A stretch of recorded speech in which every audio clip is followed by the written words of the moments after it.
Teos, búsqueda del único Dios verdadero. Capítulo 5. Patricio. La experiencia de Ufilas entre los godos fue paralela a la de Patrick entre los irlandeses.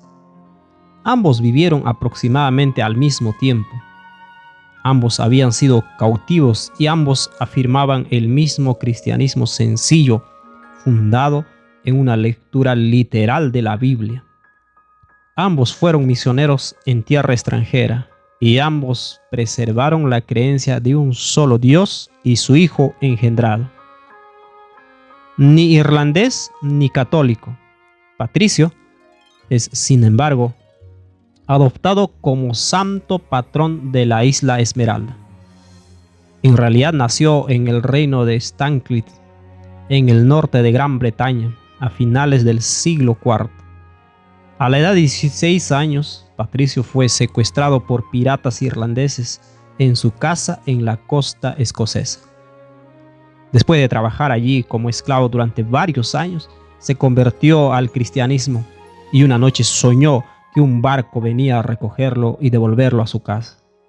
Huyó, abordó el barco y recuperó su libertad. Mientras que Patricio regresaba a su casa en Escocia, los obispos se reunían una vez más en Constantinopla, la actual Estambul, unos 56 años de su primer concilio en la cercanía de Nicea. El credo de Nicea original se basó en gran medida en las escrituras que Patricio aceptó fácilmente. Creemos en un solo Dios, el Padre, el Todopoderoso, Creador del cielo y de la tierra, y de todo lo visible y lo invisible, y en un Señor Jesucristo, el unigénito, Hijo de Dios, engendrado del Padre, antes de todos los mundos, Dios de Dios, luz de luz, vida de la vida, engendrado, no hecho, no engendrado por voluntad de hombre, siendo una sustancia con el Padre, por quien fueron hechas todas las cosas. Fue la frase de una sustancia la que fue el centro de la discordia. Arrio, un anciano de Alejandría, sostuvo que el Hijo estaba separado y distinto del Padre y usó una palabra griega para describirlo, homoiousios, similar en esencia. Se opuso a una palabra griega ligeramente diferente utilizada por Alejandro, el obispo de Alejandría, homoiousis, el mismo en esencia. Dos palabras que difieren solo en una letra, y ninguna de ellas se encuentra en las escrituras. Hoy en día, otros dos términos teológicos presentan una diferencia similar, cosustancial o consustancial, que también difieren en una sola letra. Alejandro y Atanasio, el nuevo obispo, insistieron en que el Hijo tenía la misma naturaleza divina que el Padre. Si bien esto podría tomarse como el mismo tipo de naturaleza, Arrio los acusó de la herejía de Sebelio, convirtiéndolos en el mismo ser. A cambio, Atanasio acusó a Arrio de reducir a Cristo a un mero ser creado. Pronto se hicieron revisiones al credo. La misma sustancia se convirtió en una sustancia y luego en un ser. Jesús dijo: yo y el Padre somos uno, y siendo en forma de Dios, poseería por herencia la misma naturaleza divina que su Padre. Pero también dijo que podríamos ser uno, así como Él y su Padre eran uno. Su unidad y la nuestra están en la unidad de carácter, ya que también podemos participar de la naturaleza divina. Pero en Constantinopla, cuando Patricio cumplía 21 años, el Hijo ya no fue simplemente engendrado del Padre antes de todos los mundos y de todos los tiempos. Ahora se afirmaba que un ser Dios trino, único e indivisible, tenía un Hijo engendrado continuamente de un ser engendrador continuo que es el Padre. Ambos inseparables, el Padre ya no podía ser un verdadero Padre y el Hijo ya no era un verdadero Hijo. Eran solo metáforas para expresar un misterio divino. El credo original apenas mencionaba al Espíritu Santo, pero esto fue remediado en el año 381 en el Segundo Concilio de Constantinopla. Ahora, el Espíritu Santo finalmente fue elevado a la personalidad plena e independiente y fue hecho el Señor y dador de la vida, una persona divina separada que procede del Padre y ahora para ser adorada y glorificada junto con el Padre y el Hijo. La tercera persona de la divinidad finalmente había alcanzado un estatus pleno, igualitario y autoexistente, y el misterio de la Trinidad se convirtió en una realidad filosófica oficial. Patricio, sin embargo, se mantuvo fiel a la palabra de Dios escrita. Su comprensión sobrevive en su carta y confesión escrita alrededor del año 450 después de Cristo, cuando tenía más de 90 años. Es aquí donde aprendemos de sus creencias reales. Porque no hay otro Dios, ni ha existido antes, ni habrá después, sino Dios Padre, inengendrado y sin principio, en quien todas las cosas comenzaron, del cual son todas las cosas, como se nos ha enseñado, y su Hijo Jesucristo, que manifiestamente existió siempre con el Padre antes del principio de los tiempos en el Espíritu con el Padre, indescriptiblemente engendrado antes de todas las cosas, y todas las cosas visibles e invisibles fueron hechas por Él. Se hizo hombre, venció la muerte y fue recibido en el cielo al Padre que le dio todo poder sobre todo nombre en el cielo y en la tierra y en el infierno, para que toda lengua confiese que Jesucristo es el Señor y Dios en quien creemos. Y esperamos su inminente venida otra vez, el juez de vivos y muertos, el cual pagará a cada uno según sus obras. Y derramó sobre nosotros su Espíritu Santo en abundancia, don y prenda de inmortalidad, que hace a los creyentes y a los obedientes hijos de Dios y coherederos de Cristo.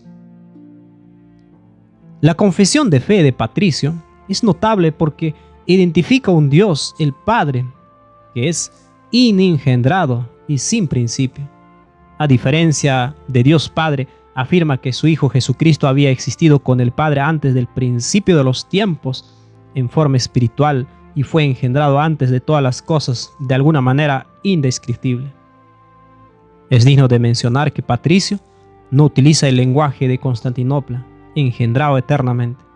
Más bien describe un evento único y luego termina diciendo: y adoramos a un solo Dios en la Trinidad del Santo Nombre. Esta última frase se refiere a Mateo 28:19, la única fórmula bautismal registrada que invoca el nombre del Padre y del Hijo y del Espíritu Santo. Los otros evangelios instruyen a los discípulos a simplemente predicar el evangelio. Y el que creyere y fuere bautizado será salvo. Que se predique en su nombre el arrepentimiento y el perdón de pecados en todas las naciones. Lucas ni siquiera menciona el bautismo. Y Juan no da ninguna comisión. La comisión de Mateo tampoco especifica nada sobre personas o seres o su naturaleza.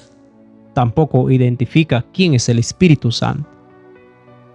Pero lo que es aún más notable es que parece que los discípulos no estaban conscientes de la triple comisión de Mateo, porque en cada caso de bautismo registrado en el Nuevo Testamento después de la ascensión de Cristo, solo aparece el nombre de Jesús o el título Señor.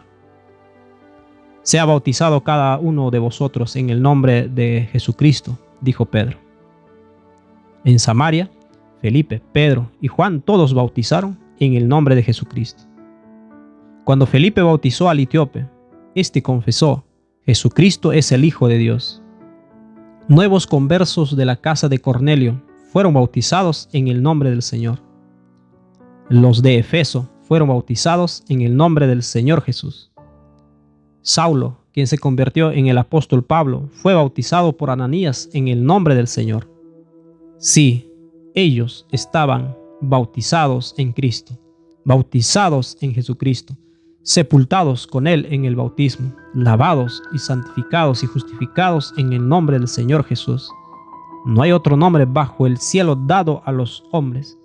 Por su nombre a todo aquel que en Él cree, Dios le ha dado un nombre que es sobre todo nombre, que Jesucristo es el Señor. De hecho, todo debemos hacer en el nombre del Señor Jesús. Es ampliamente reconocido que la forma bautismal triple fue añadida después del periodo apostólico.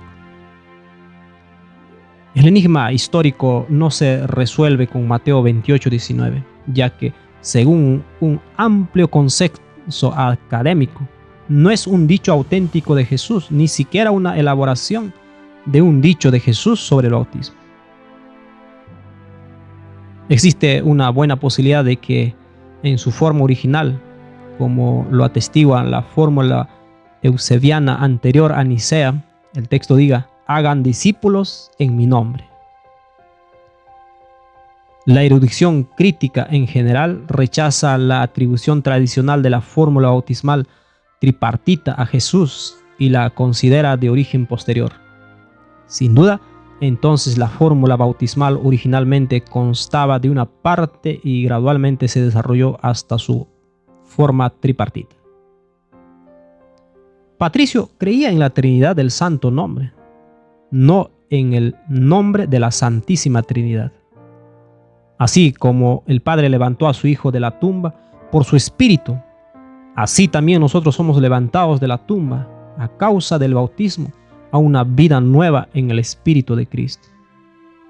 El apóstol Pablo dijo: si el Espíritu de aquel que levantó de los muertos a Jesús mora en vosotros, el que levantó de los muertos a Cristo Jesús también vivificará, os dará vida a vuestros cuerpos mortales por su Espíritu que mora en vosotros. Y si alguno no tiene el Espíritu de Cristo, no es de él. La Trinidad del Santo Nombre es Dios Padre, el Hijo de Dios y su Espíritu. Como sucedió en el cambio del sábado al domingo y de la Pascua a la Pascua en el año 321 después de Cristo, la Iglesia romana también respaldó la fórmula bautismal trina. En consecuencia, ahora reconoce a todas las denominaciones protestantes como verdaderamente cristianas si llevan a cabo un bautismo adecuado, no uno en el que bautizan por inmersión en lugar de aspersión, sino uno en el nombre de la Santísima Trinidad. La Iglesia que nos dio otro día, también nos dio otro Dios y otro bautismo.